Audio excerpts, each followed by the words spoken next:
I think we'll go ahead and get started. I know we're running a little Most will sound better. Anything you can do to make me sound better, I'll be very late. I want to back up a little bit. I'll get I want to back up a little bit and say a few words about something that we discussed a little bit last time. And you may recall that the accuser, the tester, said, skin for skin, right? In other words, give me a chance to go after Job physically, and I will tell you, if I do that, right, he will curse you to your face. Now we know that if we're keeping sort of track of winning and losing, sort of God wins the first round of this kind of wager that is happening. The second round, the tester, the accuser, sort of intensifies and says, let me go at him. And God says, you may do whatever you wish, only, remember, do what? Very much more specifically, only spare his life. And I want to go back because I was thinking a little bit about this. And I suggested last time that typically the word for life in Hebrew is very common. There is nothing unique about it. Well, actually, it is unique, but common.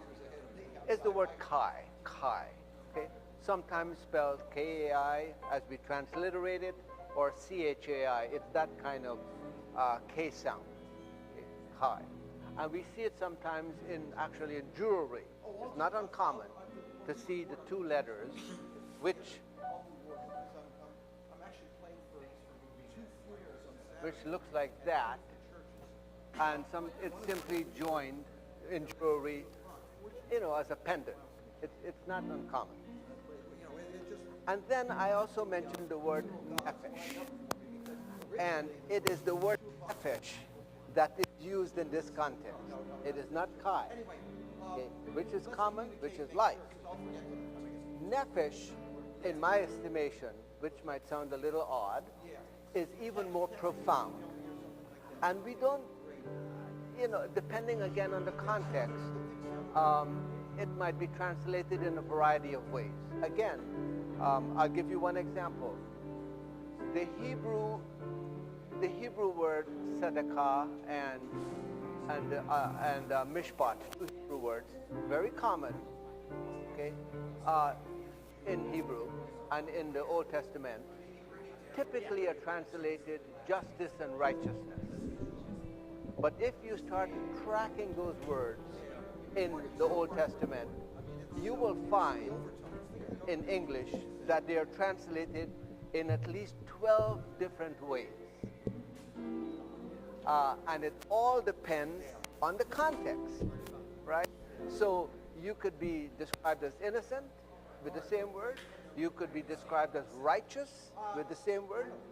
If you are in a court scene, it could be used as acquit. So I'm saying all of this because nefesh is very difficult to translate. And the most common word that is used in translation is the word soul. Soul, as in S-O-U-L. And the importance of this is that if we go back to Job in what God tells, because God established parameters of power here. You could do all of this, but you may not, right? You could go whatever, you could to the water's edge, but only spare his nefesh. In other words, spare his soul. Even he might be on the brink, but his soul you may not. How important is this? So let me jump way ahead here. If I could do this. We looked at all of this, let me get this here.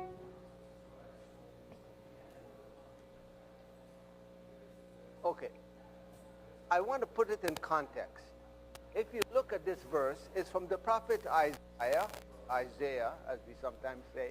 If you look at this, this is a profound opening section of the prophet. And if you look at the whole context, right, what we have is God telling the people, let me paraphrase it, I'm just sick and tired of what you're doing. You are saying all of the right things, you're even performing all of the right rituals, you're doing all of that, but they're disconnected from what? Justice and righteousness. And if you by the way, even if you have all of the right words, if you're doing all of the activities within the context of worship, if you memorize all of this, if you repeat all of this, what do you want? A gold star? Knock yourself out. However, if you don't connect it with justice and righteousness, and it's very specific, it goes on to talk about care of the poor. It goes on to talk about advocating on behalf of those who are innocent. If you don't do those things, it becomes, a kind of a sham. I'm sorry. And in that context, this is what it says. Your new moons and your appointed festival, my soul hates. They have become a burden to me. I'm weary of bearing them. This is God speaking. Now, if I gave you an assignment, I'm not, because it's her preference. I'll let her answer that question. I know you're already spilling your coffee in front here when I said that, but Becca, it's the contemporary service. If I gave you an assignment and I said, I'd like for you to return next week with an artistic rendering 2 C's, double of C. soul, Thank you. what are you going to draw? Right. Now, I'll speak for myself. I can't even provide an artistic rendering of a stick person, let alone a soul. My skills end, actually, they don't even begin. We don't know. I mean, we imagine it's the stuff that constitutes the depth of life. For And my here, waking imagine that this is the soul of the divine. for God my is saying, the stuff that you're daily doing is bread. absolutely destroying. I destroying depend on you. who I am. And this is Yahweh. I depend So when on I you put this in context, for sort the of sun way of thinking about to this. Because when we rise, say for only my spare his sleep lepers, we are saying at something that night. is Great job today, Bill. there.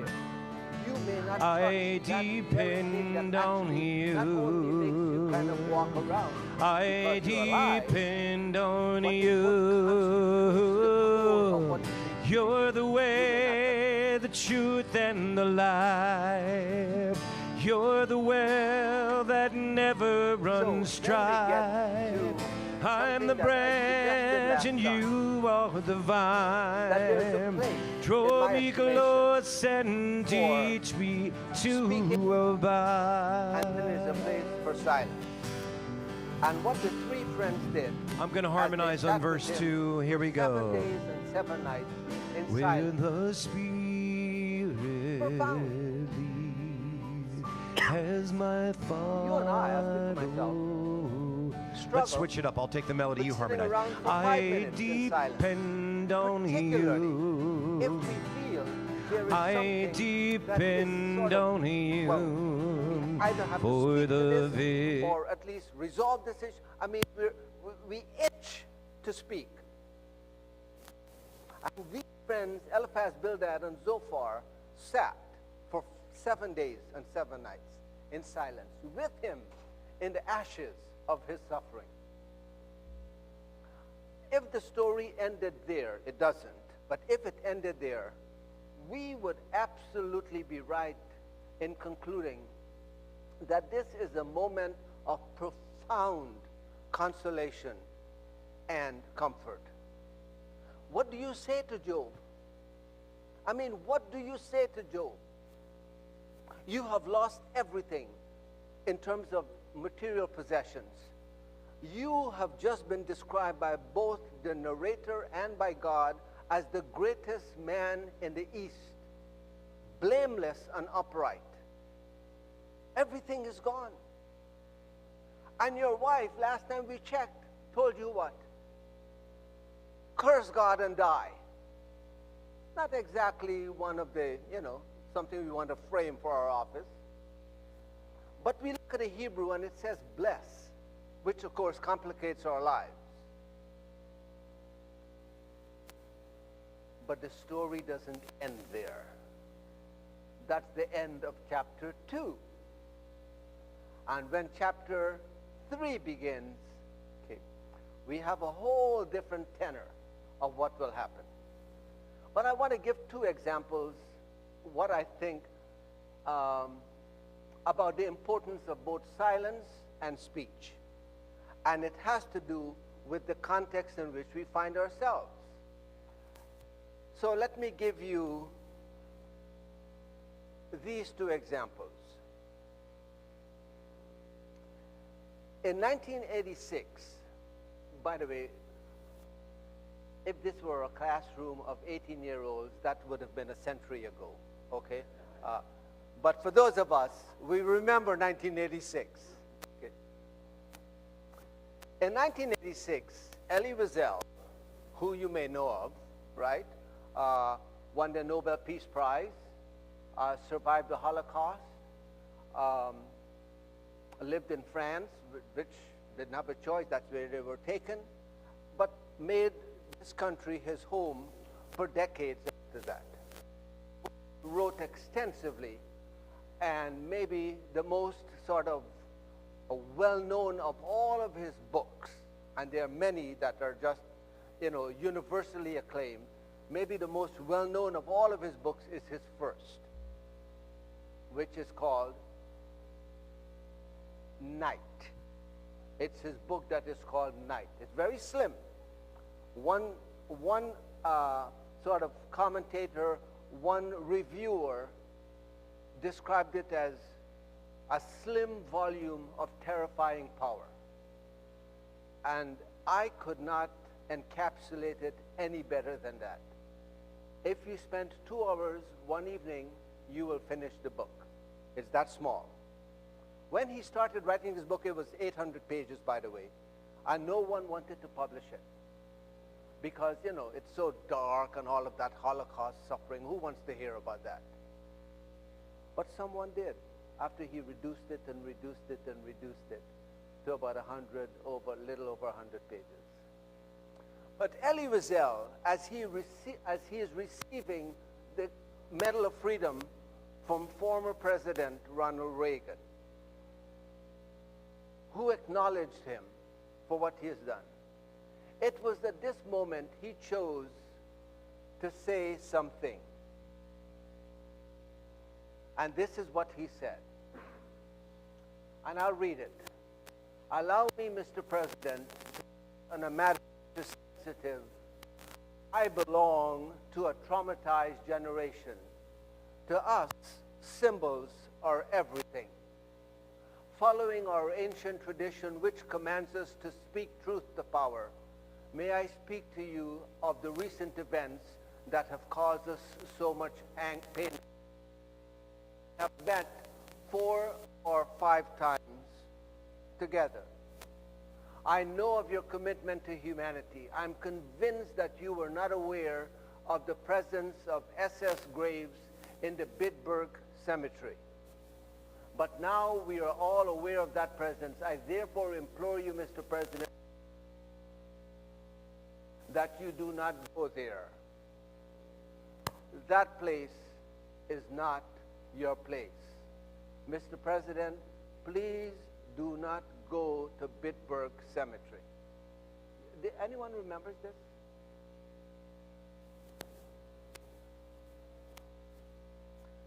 We know Wiesel had met the president many times. In White House. He could have gone and spoken behind closed doors. And you remember President Reagan, right? Went to Bitburg Cemetery. He went. We know that SS soldiers were buried there.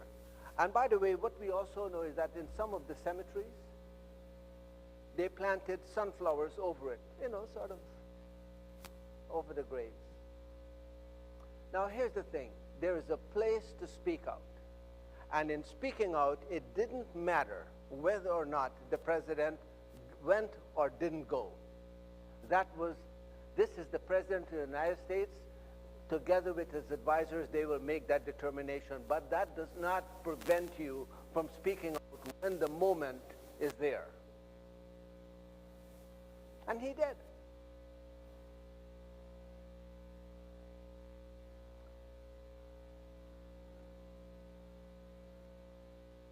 But let me give you a second example. And I don't know quickly if anyone has read this book. I mentioned Night. And by the way, there are millions of books, as you know, out there. And probably a large number probably should not have been written. I'm sorry for the trees. But there are some that we should read. And I would suggest again and again. Night is one of those. If you've not read The Sunflower, it's worth reading. And The Sunflower is written by Simon Wiesenthal, who some of you may recognize, who again survived and really spent his life until his passing to bring to justice people who participated in the Nazi regime. And there is this book, and I'll encapsulate the story very quickly. It's the story of Simon, who is a prisoner in the Holocaust. And in that story, there is a 21-year-old Nazi who has been injured and is lying, frankly, deathly ill in the infirmary. 21-year-old. His name is Carl. And as he's lying there, realizing that his life is slipping away, he says to one of the guards, "I would like to speak to a Jew, any Jew," which, by the way, should tell you something right there, right? Just bring anyone in. And when you're a prisoner and you're told you have to come, what do? You come. And so Simon comes, and Carl begins relating to him the things that he had done. He's only 21. And among the most sort of just absolutely mind-boggling things that he had done by way of the violence was participating in blowing up a house that they had chained, unlocked, with 200 people inside, and setting it on fire. That was one of the things he had done. And he begins to tell Simon all of these things. And as people of the church, you and I know that there is a place, of course, for confession and absolution. We see it in the service every time. And maybe this is what Carl is looking for. But Simon is not a priest. He's not a pastor. He's not a rabbi. He's just a guy. And so there are all kinds of ethical questions. Can you forgive on behalf of others? On behalf of a whole people? And Simon remains silent as Carl is telling him, perhaps waiting for him to say, "It's okay, you're forgiven." He doesn't. But Carl says to him, "I want you to promise to do something. I know I'm going to die, and here is a bag of all of my belongings. If you are able to leave this place, would you take this bag and take it to my mother?"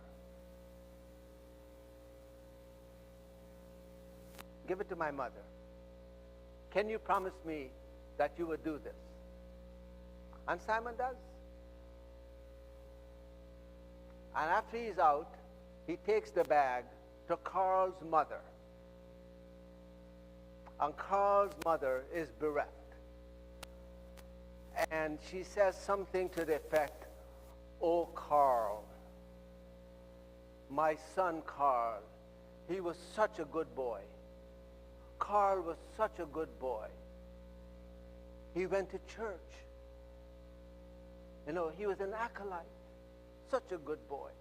I haven't seen him for a while, but he's such a good boy." Okay, put the story in pause. If you are Simon, do you tell the mother of Carl what kind of a boy he really was?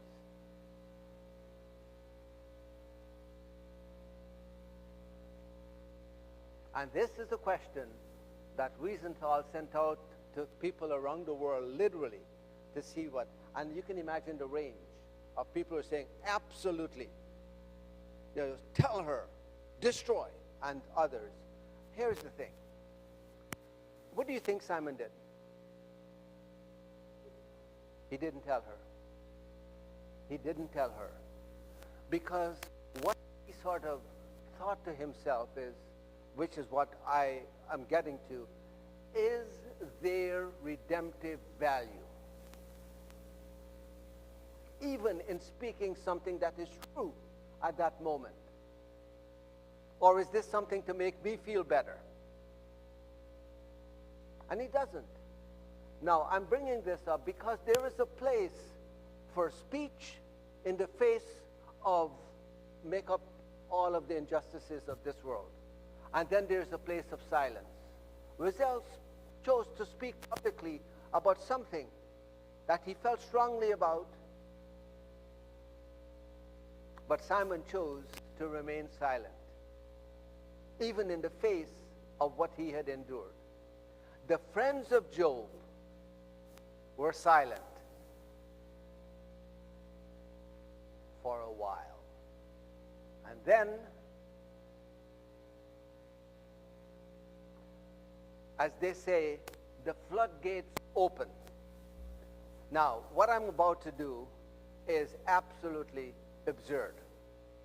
So let me be upfront about you. I'm about to reduce the next 36 chapters or so into about 10 minutes. But the questions begin to arise. And the question is, why am I suffering? And God, I believe that you are the architect of all that is good, but also, you must know why I'm suffering. And because you know why I'm suffering, God, please tell me why I'm suffering. Essentially, let me paraphrase, show up. If you're going to beat up on me like this, at least let me know why you're beating up on me like this. Show up. And they have this back and forth in the next 30-some chapters of poetry that is as magnificent poetry as you can find, but intense. Imagine, right? I'm asking you, please explain to me why I'm suffering. I'm not saying I'm perfect. Job never says that. This is where the King James Version, I think, really sort of misses the mark. The text doesn't say that. Job doesn't say that.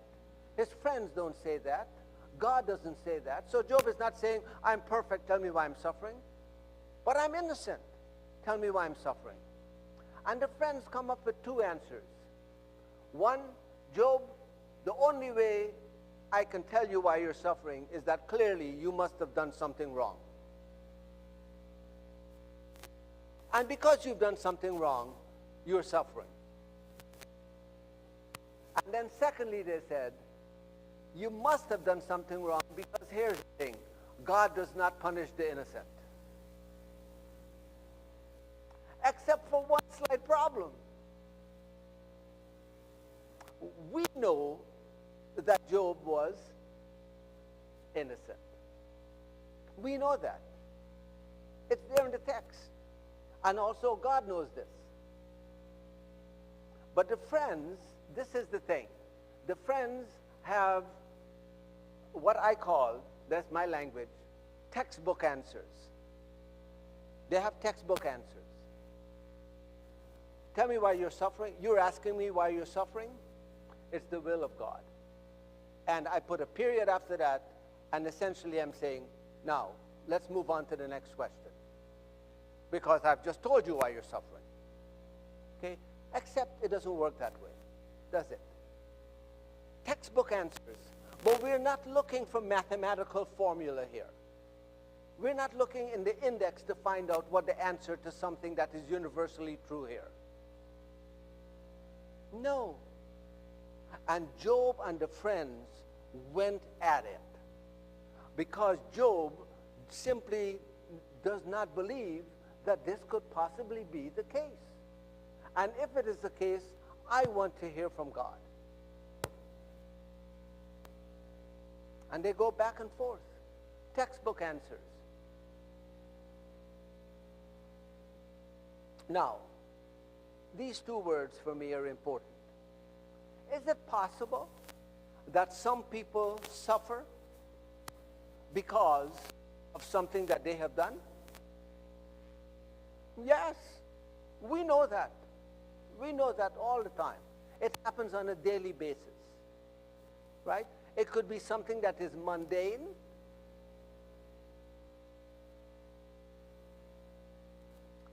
Years and years and years ago, when I was a young boy, growing up in a faraway place in the tropics,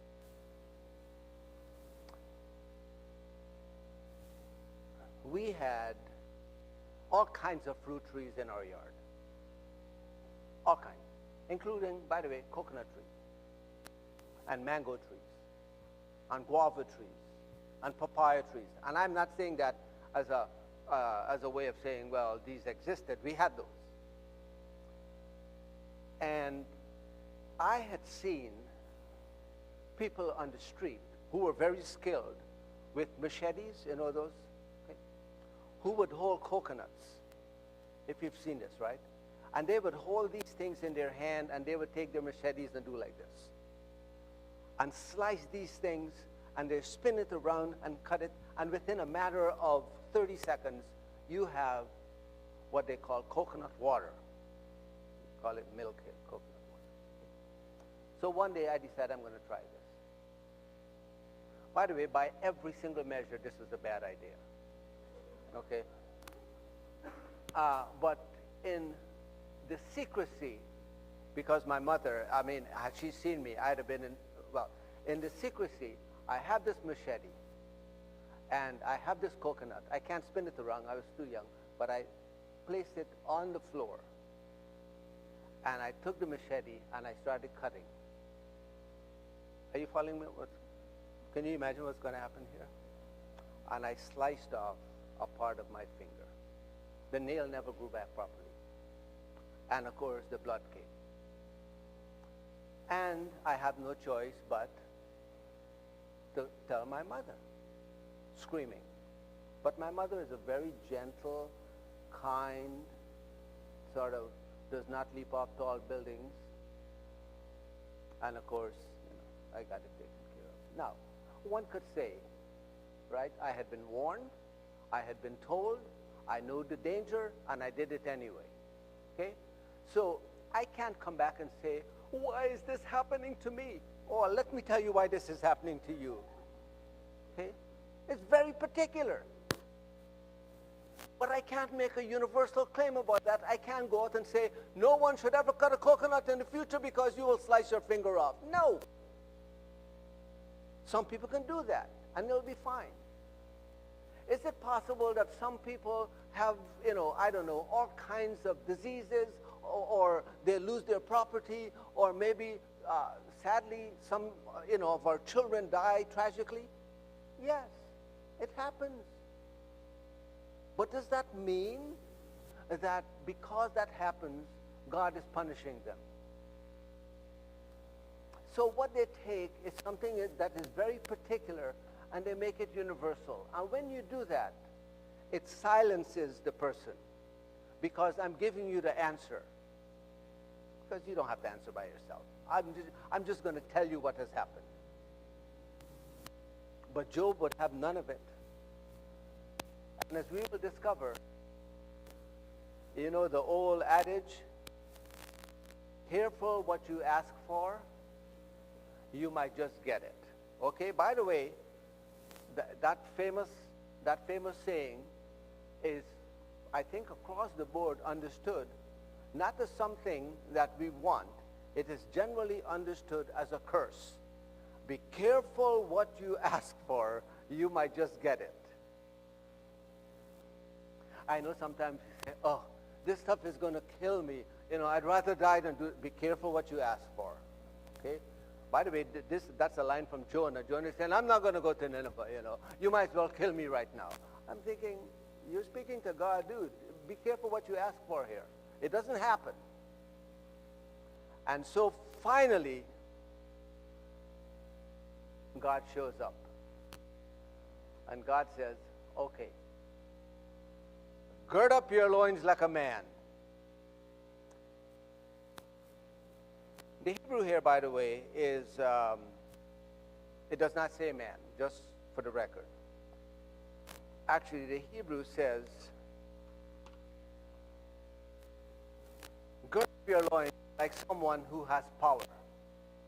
And of course, as you can imagine, in those days, right, it's a very sort of male, patriarchal dominated thing. The people with power, right? Gird up your loins like someone with power. You ask me questions? Well, let me answer some of those questions for you. And it begins. And so I'm going to read a little bit for us. These are some of the most magnificent creation imagery that you can find. Okay? It's in a whole series of rhetorical questions. And it begins, then the Lord answered Job out of the whirlwind. Who is this that darkens counsel by words without knowledge? Gird up your loins like a man. I will question you, and you shall declare to me. Now, I'm just imagining at this moment, Job is thinking, I was just kidding about the whole, you know. But these are rhetorical questions, and they just come at it's a rapid fire set of questions. Where were you when I laid the foundation? Here, for you to say, well, you know, no. And it keeps going. Tell me if you have any understanding. Who determined its measurement? Surely you know. A little bit of divine sarcasm there. Obviously, you seem to know everything here, Job. Who determined its measurement? Surely you know. Or who stretched out the line upon it? Or on what were its bases sunk? Or who had its cornerstone? And when the morning stars sang together and all of the heavenly beings shouted for joy, or who shut in the waters with doors when it burst forth from the womb, when I made the clouds its garment and thick darkness its swaddling band, and prescribed it bands and set bars? And he said, thus far no fruit. Have you commanded the morning since your days began and caused the dawn to know its place? I notice I just stopped there in the handout with that little ellipsis because it just keeps going. It's just, it's a flood. Which, as you know, God is not waiting for an answer here because there is no answer. Were you around? Do you have any idea what it means to be God here? That's it. And just when God is finished in chapter 38 and you want to take a breather, what happens? Chapter 39 begins all over again. Do you know when the mountain goats give birth? And if I'm Job, I'm thinking, I'm sitting here in an ash dump with sores all over my body, and I've lost my family and my wealth and my friends, and you're asking me about a mountain goat? But all of creation Do you have any idea of what it feels like or is known about to be God? Can you know? And it goes on and on. And then, just when chapter 39 is finished, chapter 40 begins, and it's all over again. Shall a fault finder contend with the Almighty? What are you going to answer? Well, actually, no. And if you argue with God, then you must. Then Job answers. Sort of explanation, right? And Job says, what can I say? I put my hand over my mouth. I guess I've spoken once, twice. I guess nothing else to say. What do you say? And just when you think that God is over, it comes back again.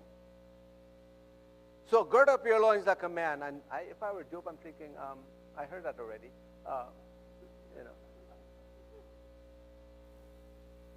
And I will question you, and you declare to me. And it goes on. And it talks about Leviathan, and it talks about a fish hook. And you can, who makes supplications to you? Are you the one who created covenants, Job? Do you have any idea? And then in chapter 42, which is the final chapter, then Job answered the Lord. Now, let me pause here. There's a lot of sort of dispute among scholars as to who is speaking here because we don't know. We've constructed the idea of who is speaking. And it looks like Job, but we don't know. So could it be Job or God? But then Job answered the Lord, "Know that you can do all things." Now, that I know, you see that phrase there, I know? There are other manuscripts that say, you know, in Hebrew. And that changes everything, doesn't it? It's one thing for me to say, I know that you can do all things. But what if it says, you know that you can do all things? It changes the whole tenor, doesn't it? And so we make choices even based on what manuscript we will follow. And because we do not have any original, we have copies of copies of copies of copies with all kinds of changes and emendations that are incorporated into the text. Who is this that hides counsels without knowledge? So assume that's God's question, and Job answers, I have uttered what I did not understand, things too wonderful for me that I did not know. And then God says, Job says, hear and I will speak. And God says, I will question you and you declare to me. And Job said, I've heard about you from the hearing of the ear, but now my eye sees you. And therefore I despise myself in ashes. And we don't know in the Hebrew who is speaking there. But it makes sense to think that Job is the one who despises himself and is sitting in ashes and repenting in dust. So the opening 2 chapters, as I said right at the start, is all prose. The closing, the sort of last section, which I will read in a second, is also prose, just a very short piece, just about 10 verses. So the entire book is enveloped really in poetry. And the back and forth, magnificent rhetorical questions about creation that I would suggest you're not going to find any place else in all of the Bible that is so concentrated as it is here in the context of what God has created. And it ends on this note.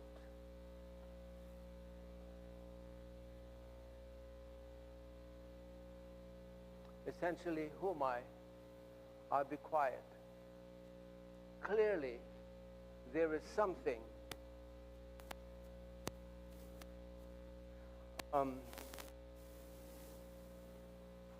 I guess there are any number of examples one could think of at this moment.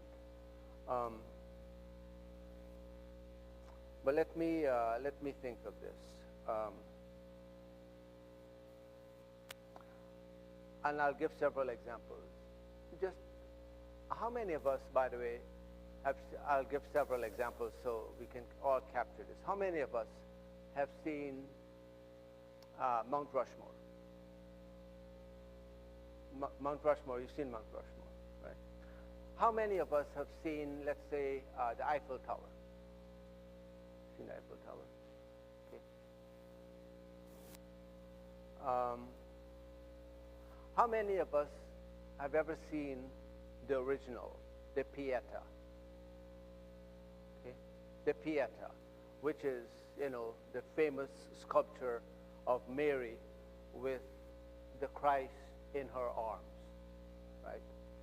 Now, how many of us have seen pictures of Mount Rushmore? Everyone. Or maybe pictures of the Eiffel Tower. Is it the same? There is something about hearing about something, even reading about something, even seeing a photograph or a picture or a painting about something. About the Mona Lisa, for example. Have you seen the Mona Lisa live? Yeah. Is it what you expected? No. You probably walked in, you were thinking, look at the Mona Lisa on this magnificent wall, and it turns out to be a little thing in a glass case with a whole bunch of people rushing in front of you, pushing you over to take photographs. Right? It is different when you hear about something over and against, right?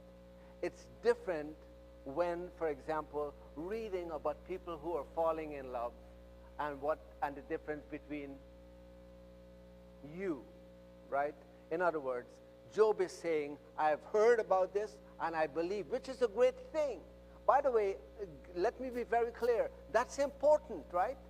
Because we are not in first century Palestine. We can't go back and see what happened. So we depend on the stories. We depend on the Gospels. We depend on the commentary. We depend on the history. And we believe.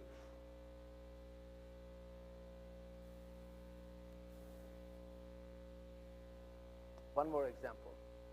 For the last several weeks, the first lesson that was being read is from what book?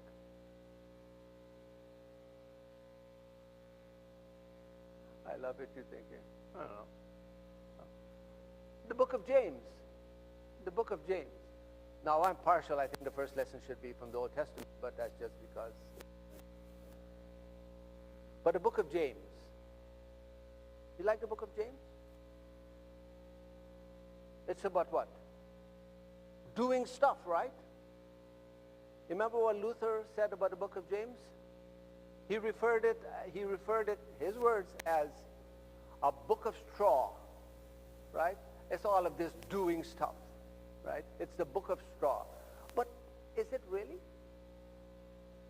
We were not there when James is writing. We don't know specifically the context. There is something about being there, about seeing. And we don't always have that privilege. But Job is saying, I have always believed, but now that I know. Okay? And so at the end, quickly, Job responds, who am I? I'll be quiet. You know, I know. You notice I have I and you up here because we make a choice as to which Hebrew version we will follow. Here, it says I. I'd heard, but now I see. And then we get to what scholars refer to as the epilogue, which I want to read. The Lord had spoken these words to Job. The Lord said to Eliphaz the Temanite, but the Eliphaz is one of the friends, but if you read through the book of Job, you will find that Eliphaz was kind of the spokesperson here. He was the guy who was kind of taking the lead. And this is what God says to the friends. and I cannot emphasize enough the importance of this introduction here at the end. My wrath is kindled against you and against your friends, for you have not spoken of me what is right, as my servant Job has. I mean, God, by the way, in case you were wondering, do we have implications of Job for contemporary society? Of course we do. But it doesn't have to do with losing 10 children and all of my property. It has to do, right, with human suffering, with innocent suffering. And maybe the cautionary tale, do not leap to provide universal answers. Be careful. Be careful about telling a nation or a people that God is destroying New Orleans because of their lifestyle. Really? Do you know this with certainty? Or that we have a tsunami that kills 200,000 people because this is a message against Muslims. I'm telling you what has been out there. Speaking about God, on behalf of God, which is what the friends did. And what does God say at the end? How dare you? And note that at the end, as was in the beginning, God refers to Job as what? My servant. Despite all of the questions. Despite all of the questions. And I know sometimes we get nervous about asking questions. But I believe that if our faith is grounded, then it gives us, not a matter of right, but it gives us an invitation and a permission to ask the tough questions. And if you don't take my word for it, it's in the biblical text. Jeremiah says to God, right? You have made me into a laughing stock. You know, I can't do this. Abraham challenged God on behalf of whom? Sodom and Gomorrah. Abraham says to God, are you really going to destroy this entire city? And what does God say?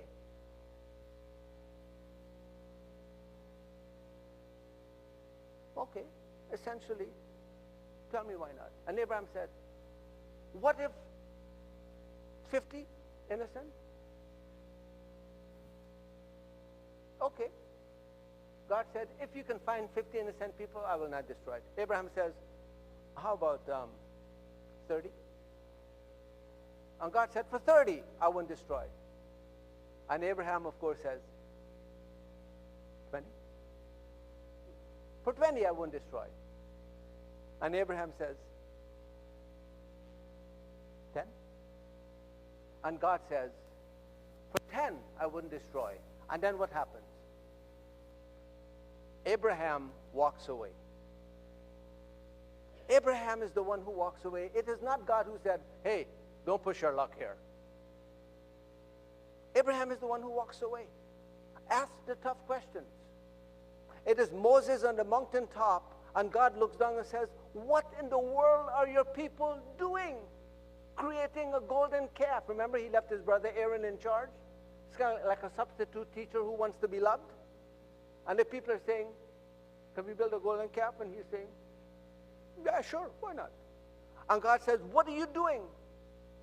What are your people doing? And Moses says, excuse me, they're your people. And God says, okay then, I'm going to destroy them. And Moses said, no. Think what the neighbors are going to say. We have this all over. All over.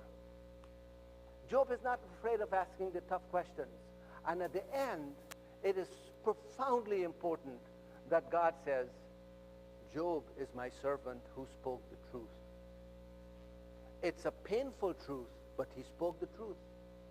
You guys who had your ready-made textbook answers, you're in trouble.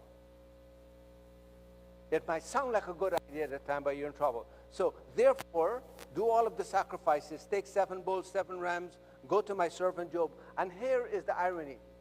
go to Job, and if Job agrees to pray on your behalf, I will accept his prayer. And that's a way of saying, I suppose the friends are saying to Job, we're sorry. Now we know. So Eliphaz the Temanite, Bildad, Shuhite, Zophar, they went, did what the Lord had told them, and the Lord accepted not theirs, but Job's prayers. Now, I want to pull this together quickly here. And the ending, as we listen carefully to the ending here. And the Lord restored the fortunes of Job when he had prayed for his friends. And the Lord gave Job twice as much as he had before. Then there came to him all his brothers and sisters, and all who had known him before. And they ate bread with him in his house. They showed him sympathy, comforted him for all the evil that the Lord had brought upon him. And each of them gave him a piece of money and a gold ring. The Lord blessed the latter days of Job more than his beginning, for he had 14,000 sheep, 6,000 camels, 1,000 yoke of oxen, 1,000 donkeys. He also had 7 sons and 3 daughters. In the land there were no women so beautiful as Job's daughter. Their father gave them an inheritance along with their brothers. And after this, Job lived 140 years and saw his children and his children's children 4 generations. And then Job died old, full of years. So let me ask you what might be a subjective question.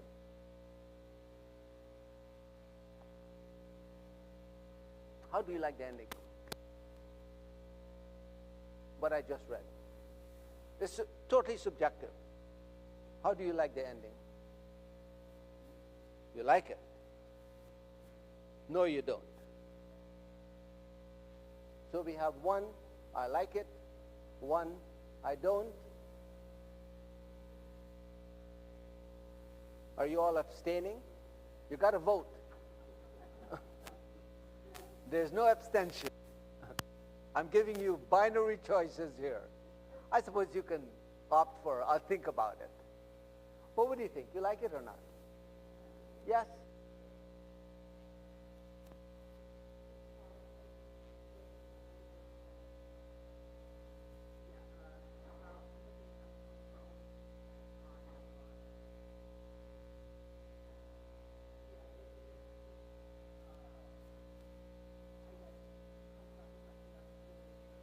Okay. It's a big question. There are books that have been written even with that title, right? Because it says very clearly, the evil that God had brought upon you. Does God bring evil? Now, this, remember now, so that we don't get, all concerned here.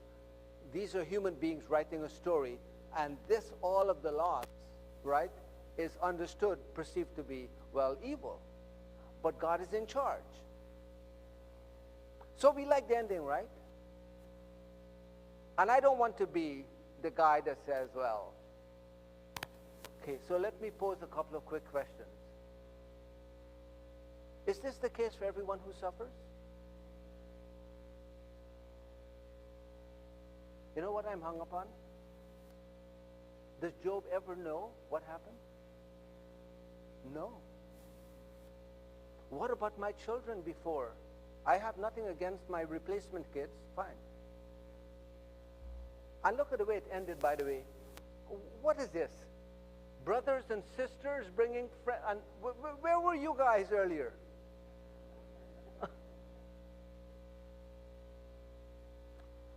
It ends on this very sort of, it ends on a kind of, I guess, a happily ever after, right? Yeah, it's happily ever after, except for one slight problem. This is not the way it often is. It doesn't have this happily ever after tied with a nice bow.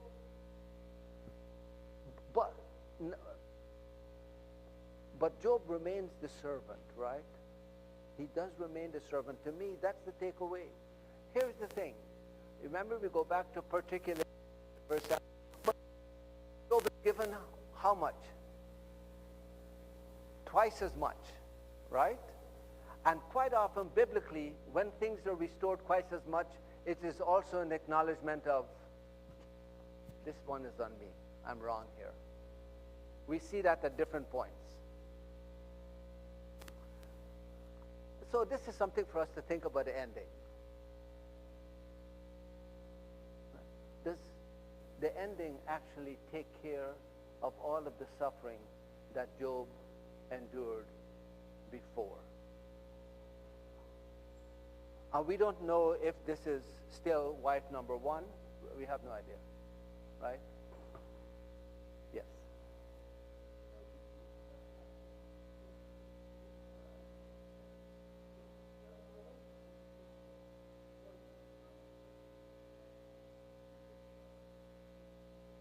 That's correct. Well,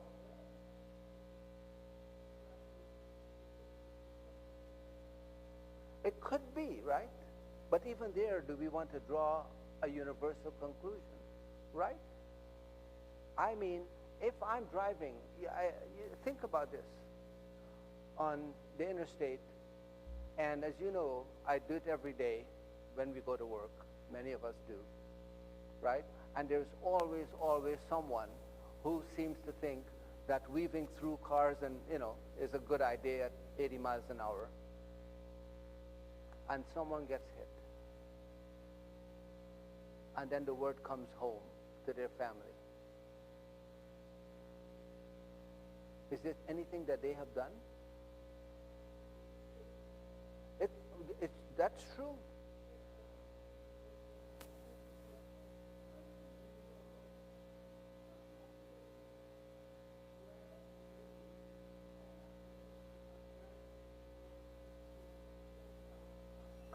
That's true. And by the way, this is this is a well-known philosophical dilemma, right? I'm on a train, and I have two choices. If I go straight ahead and control this train, it is absolutely going to crash. And if it does, I will lose my son or my daughter who is on this train. But if I veer off, right, it will also crash, but it will save my son and daughter, but it will kill 5 strangers.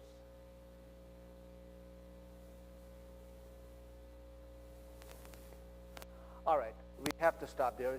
As you know, we could do Job for 6 months, but we have to do him in 3 weeks. Now, next week, we have our final session for September, and I want to switch gears, and we're going to talk a little bit about our friend Hannah, all right? And seeing suffering in a different way that, as you will discover, has some contemporary implications for us. So thanks, everyone, once again.